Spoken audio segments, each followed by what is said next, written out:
Welcome back to Tech Made Easy. In today's video, I'll be showing you some of the secondary sources of information. And if this is your first video, I would recommend you to go back and watch the primary sources of information so that you'll be able to follow up. Okay. Secondary sources of information.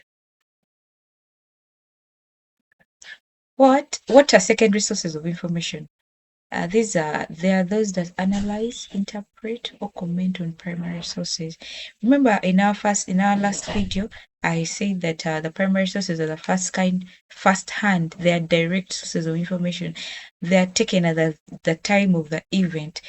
While here in secondary sources, you find out that now here we shall analyze, shall interpret, or comment on the primary sources of information. Then some of the examples of secondary sources of information, we have the books, we have the review articles, we have the textbooks, we have the documentaries, encyclopedia, and many more. What are some of the importance of the secondary sources?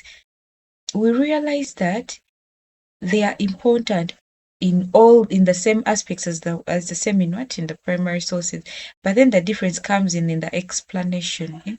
Here they provide historians with critical analysis. You find out that in the first video I said that like in Africa, you'd find that these historians would go find into the in the mountains. They would find carvings, and then they would like write it out and be like, I think the Asian people were very good artists. Now, in the secondary sources, we'll critically study the first primary sources of information, and then you try to interpret. Now, the interpretation comes in where we say that they were good artists.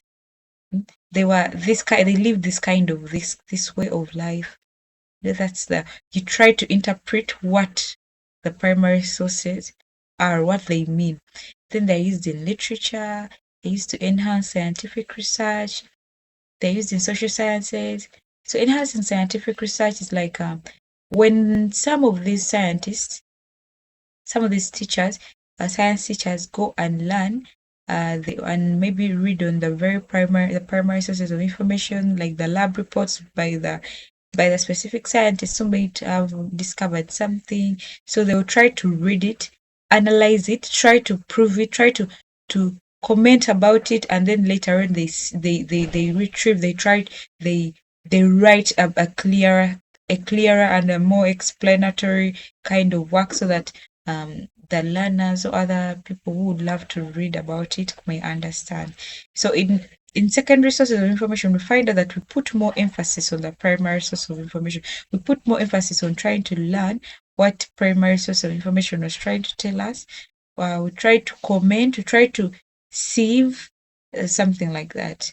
So, in conclusion, you'll find that the secondary sources of information contribute to understanding, analyzing, and synthesizing existing knowledge within a discipline.